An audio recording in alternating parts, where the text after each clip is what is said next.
And welcome to the second of our panel discussions today, etching, cleaning and coating for harsh environments. Increasingly, harsh environments are driving the need for better substrate preparation before coating. This panel will discuss the pros and cons of cleaning, etching and surface preparation. I'm delighted to be joined by John Urquhart from PVA at the end here. And next to him is Lamar Young from Specialty Coatings. Then we have Dr. Eric Brunner from Aculon, and to my left we have Keith Bryant from Keith Bryant Consultancy. So welcome, gentlemen. Thank you for coming in and joining us today. I'm going to start with the first question to sort of categorize of the four main types of conformal coatings. I think we've got an image we can bring up on that. Acrylics, polyurethane, silicons and epoxies. Which ones are reworkable? Let's start off with John on that one. Sure. So all coatings are reworkable in some way, shape, or form. If you have acrylics, for example, oftentimes you can use the thinners or solvents to melt them away and do simple rework. You have a number of strippers that are available which use much harsher chemicals, so you have to be careful so that the substrates and the components can handle those harsher chemicals that you may introduce them to. If you're looking to do some of the harder coatings, the urethanes, the acrylic urethane blends, the epoxies, then microabrasion is always a good way to do localized removal, but it's difficult to do large substrates in that manner. Yes. It's really a matter of can your substrate handle the process you're looking to use for removal. Okay, well, that's a good start. Anybody got anything to add to that particular topic on the reworking of different types of coatings? There's other methods too, or additional ones, and it really depends on the substrate and what you can or can't do. You can use plasma if you have more of a metallic substrate or something that's not damaged by plasma. You could do laser ablation, which requires special equipment. Mm-hmm. So it really just depends on the substrate, like John was saying. Right. Sure. I guess in my mind it comes down to whether the polymer is being polymerized in situ or beforehand. With silicones and acrylates, if they're polymerized beforehand and made into a solution-based system, then they're clearly going to be removable. Something that cross-links that you apply that cross-links while after it's been deposited, like a urethane or an epoxy, is going to be much more rigid and harder to remove. And so I think it just kind of comes down to the system of whether you're doing the chemistry on the board or whether you have already done it in the solution that's being deposited. Right, okay. Keith, I mean, is the need for greater adhesion over smaller geometries driving the need for plasma etching on some of these high reliability assemblies? That's a definite easy yes answer, Trevor. The need for cleaning and coating is becoming bigger and bigger in the industry. Geometries are getting smaller. Almost everywhere is a harsh environment now for some reason. So everything is getting put through a lot more stress than it used to be. So it's really becoming what I would describe now as it used to be an optional extra. And it's now becoming a standardized process. I mean, upstairs they had a couple of meetings earlier for cleaning and coating, I guess you'd call them panels, to decide what they're putting in the next IPC standards. And they had like 80 people at each one. So, it's the hottest topic that's there at the moment, and it's the biggest pain for a lot of people. Yeah. It's certainly, a very hot area at the moment, but I mean, we're still in the realms of a relatively low percentage of people cleaning before they coat, which doesn't make a lot of sense to me. Last time I looked, it was about 20%, but I think it must be rising as the geometries are getting smaller, I would assume. Anybody else got anything to add on that topic? Cleaning is key. Yeah. Yeah. Okay.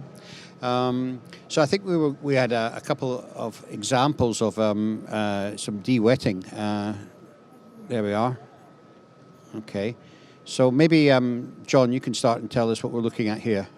Sure. So, these are some general failure modes you might see after your coating process. If you're doing a liquid applied formal coating, whether you've got unreacted fluxes, whether you've got fingerprints, whether you've got residues from something else upstream in the process that has carried over into your coating process.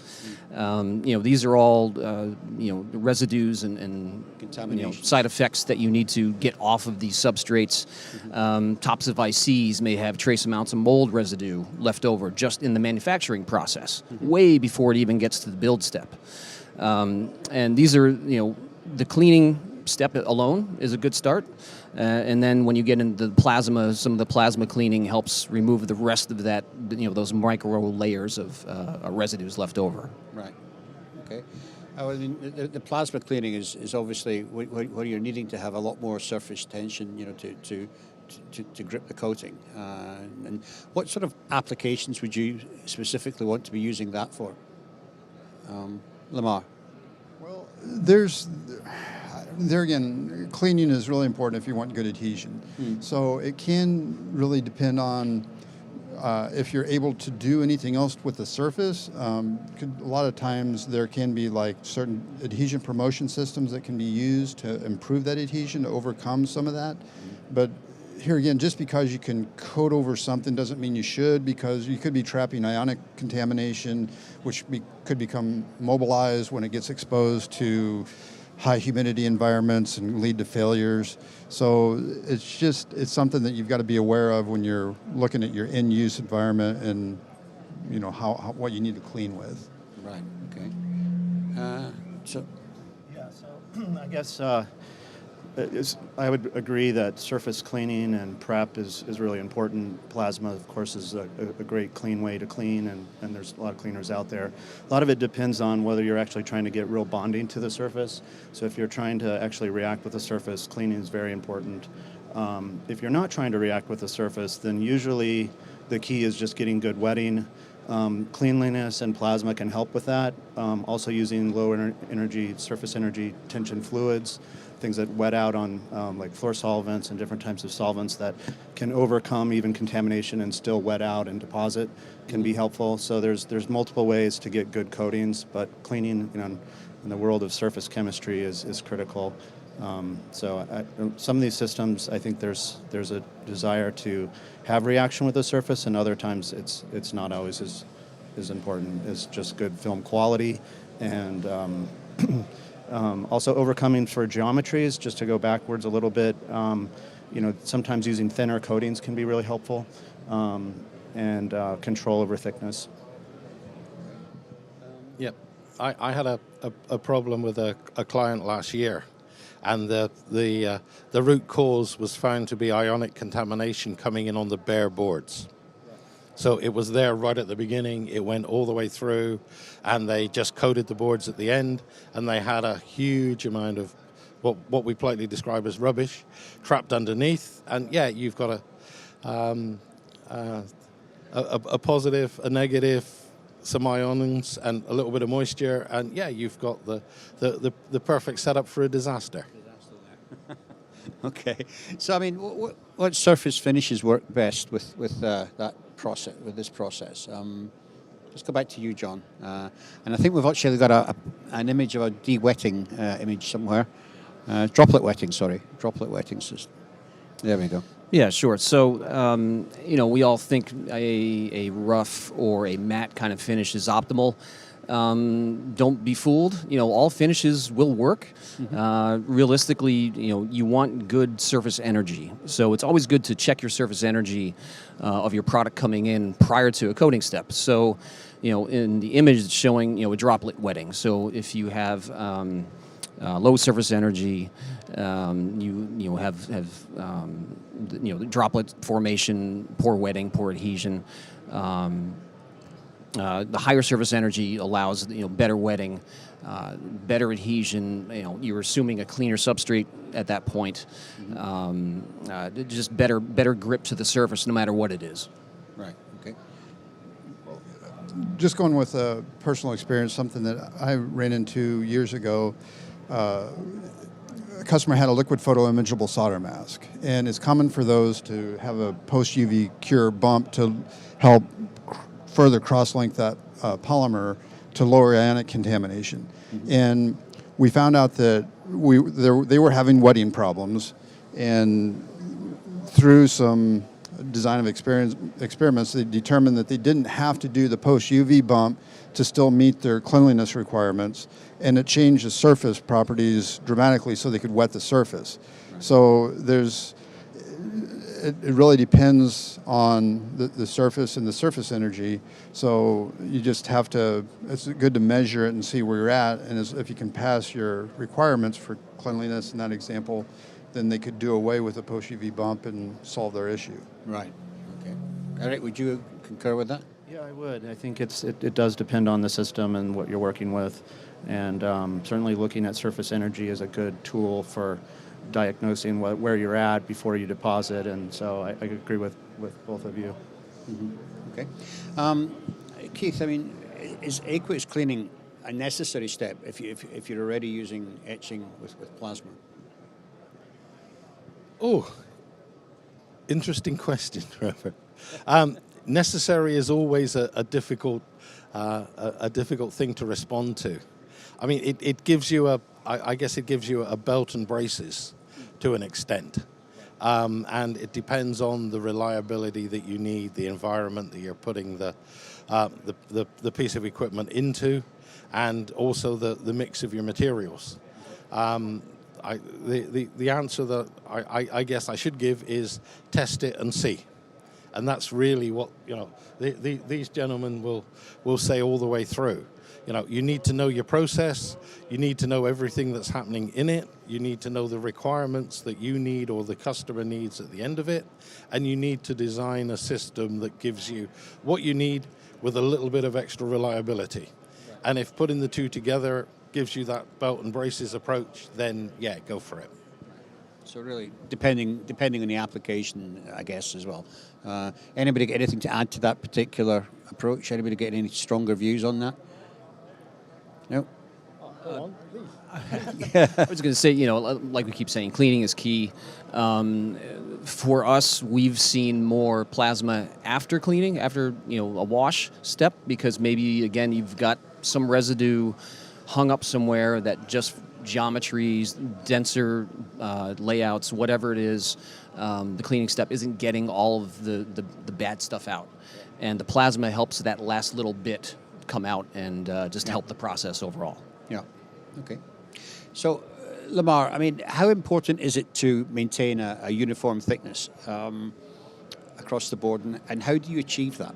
Well, here again, I think it kind of depends.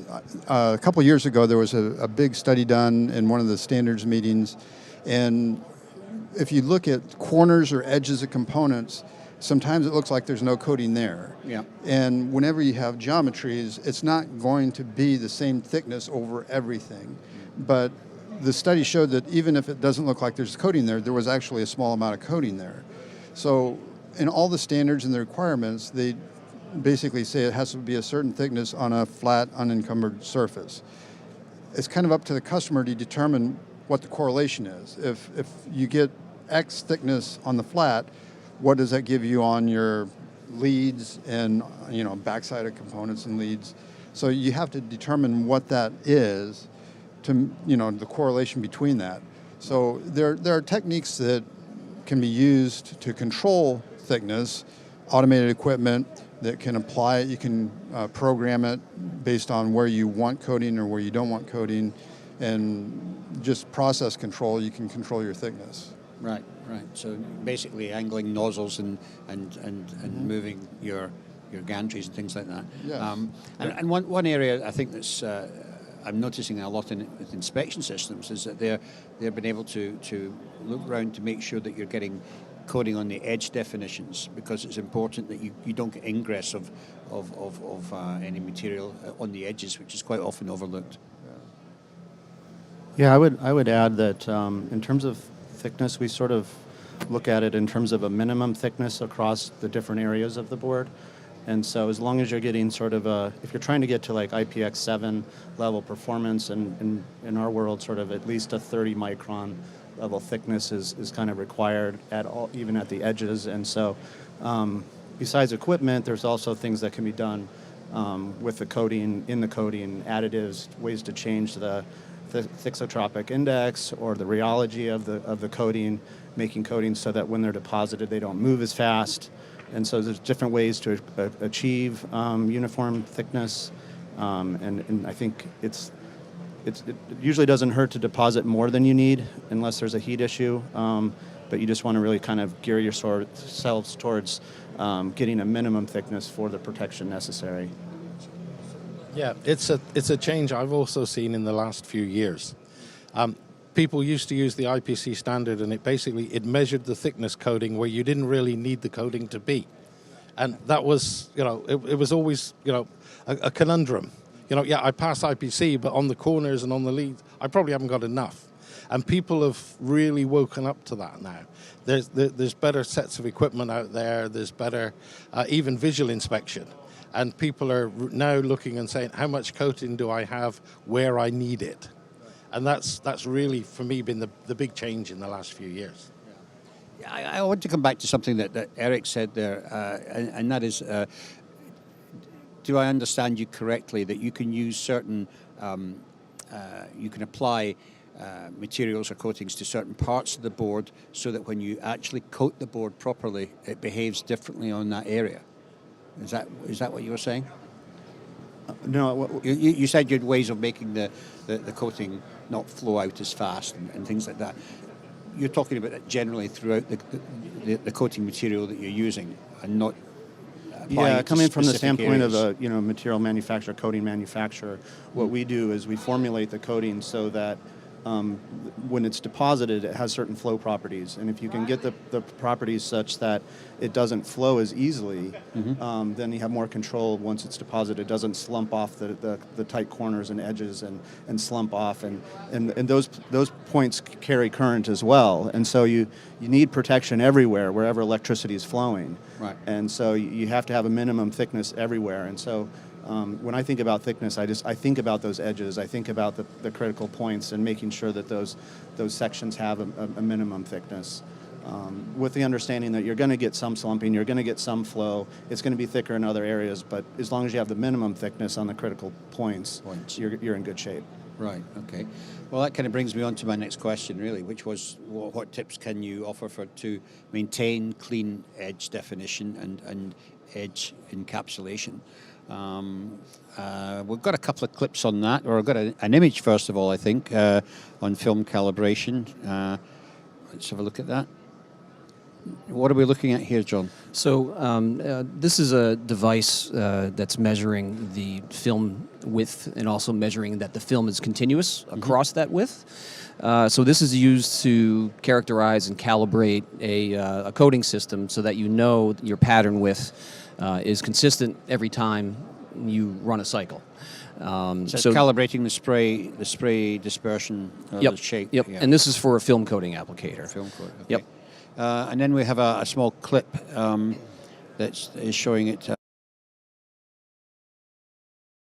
So this is an ultrafine atomized spray valve. So, whether you're using whatever technology you're using to apply it, make sure that you understand what your parameters are.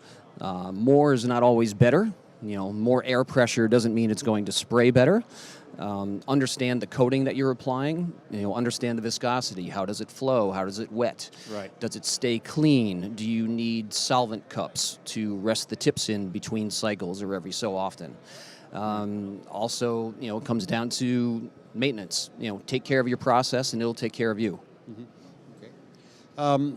Lamar, have you got any tips on how to maintain clean edge definition, and anything to add to that? Not really. I mean, I think maintenance of equipment is important for Yeah. repeatability and uniformity. If you take care of things, Making it'll sure work. your valves are kept clean, and you don't presumably you don't want valves that got too many moving parts in them, or so that it's easier to clean and that type of thing. And it depends on the material, like John was saying, with how it cures, and if it's sitting out too long, you could get the material to start to react and dry. So there's different options that you can get on equipment to overcome some of those issues. Okay. All right, Eric. I mean, the EV business is very big at the moment, and it's growing all the time. What coatings are most effective for automotive applications today, and why? Yeah, that's a great question. I think it's driven by the performance requirements of the automotive specs, and so I think there's a lot of great options out there. Some of them there's pluses and minuses across the different coatings, so it's not a simple answer. I'd like to.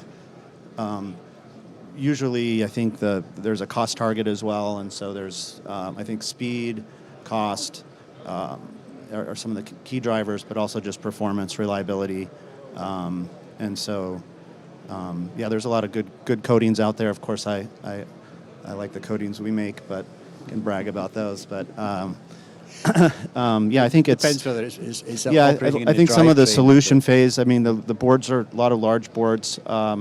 Going through sort of vacuum chambers doesn't always make sense. Having solution phase systems that can be easily sprayed or dispensed are kind of the good answers in my mind. Okay, Keith, anything to add to that? Well, again, it's a really good harsh environment. You've got a lot of heat, you've got a lot of power, you've got a lot of voltage, you've got all the things that a normal circuit board would hate. So you really do need good process control, and you need to do a lot of testing on the products to make sure that you've got a capable and repeatable process. And once you've got it, then you're fine. But you really need to put a lot of work and a lot of effort in up front to make sure that you've got what you need. And I mean, it's true of any process, but with some of the EV applications, it's even more true because you're getting to the harshest of the harsh in some cases. And then, I guess finally, my question would be on coatings, which are most effective for 5G applications that we have out there. I'll give that back to you again, Eric, because you're the materials guy here. So, any thoughts on that? I think, you basically want to have good material properties for transmission. Thickness can play a role, but it's just kind of matching up the right sort of material properties to make sure you get transmission. Mm-hmm. Okay. So, looking ahead, I mean, where do you think coating technologies and applicators are going to go in the next sort of 2 to 5 years? Finer control, more features in the equipment, faster methods, whatever they are, whether it's something we're not doing now, whether it's something yet to be developed. Obviously we're hearing about all different, more materials every day, hydrophobic properties, super hydrophobic properties, durability, everything that everybody wants. They want all the features in one, Right. There's no all-in-one solution yet, but maybe we'll get there someday. Right. And presumably easier programming, more automation, all the usual things, the traceability. AI and all the automation coming out. Yeah. Okay. Anything to add to that?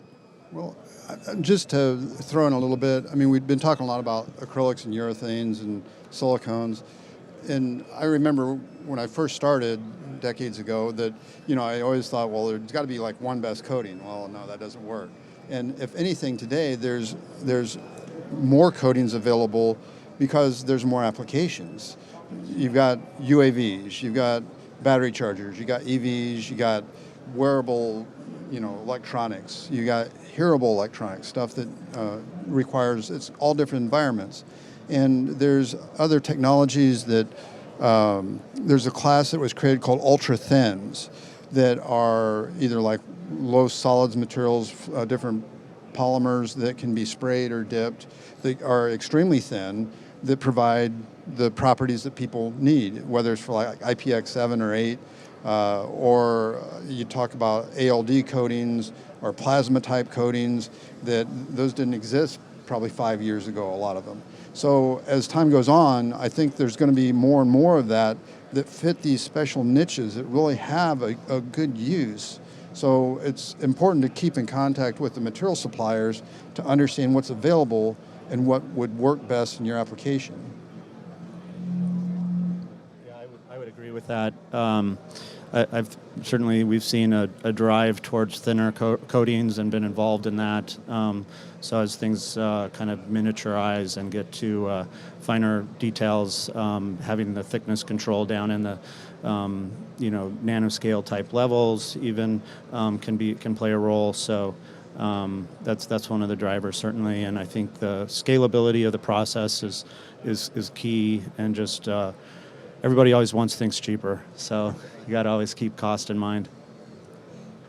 Yeah, I mean, the other one I'd say as well is I think inspection is going to improve over the next few years, because it started to be a thing where you could just almost use a micrometer and check the coating thickness somewhere on the edge of the board, and that was what you had. And people are a lot more aware now, and there's equipment out there that'll do the measurements. But I think you need to be measuring the key areas where you think you might have the problems in the field to make sure you've got enough of the coating. You don't have bubbles, you don't have skips, you don't have all the other nasty things. So yeah, it's down to a good process and good inspection, I think, going forwards. Yeah, no, I think you're right, Keith. You need to be able to inspect the thickness and coverage in multiple areas around the board rather than just a single point.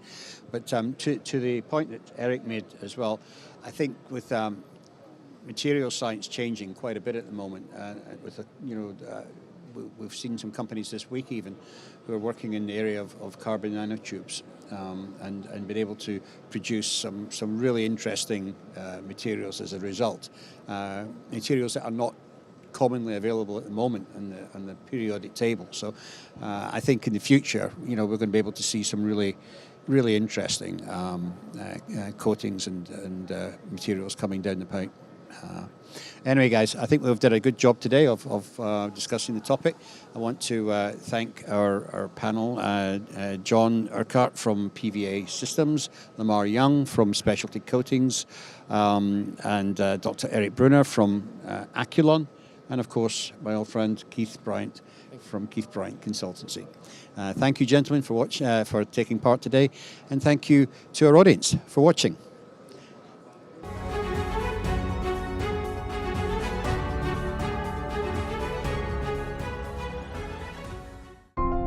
Why do something 3 times when you can do it only once?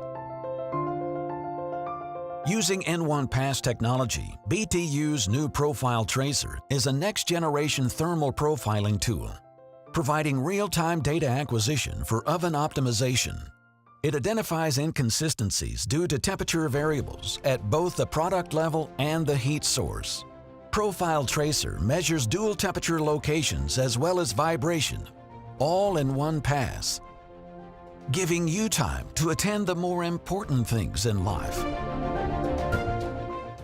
Ko Young is leading a smart revolution that will change the world of electronics manufacturing. Based on our pioneering True 3D measurement-based inspection technology, we revolutionize the solder paste inspection market to such great lengths that 1 in 2 SPIs sold today is from Ko Young. Building our SPI technology, we expanded to automated optical inspection, also known as AOI. Every year, we introduce new award-winning innovations and have proudly earned the respect from thousands of customers across diverse industries. Aside from our R&D center in Korea, we have research facilities focused on artificial intelligence and deep learning across the world to help us further develop proprietary AI technologies for your challenges. With our global network of sales and service centers, we aim to respond quickly to your needs and to deliver the highest level of customer satisfaction.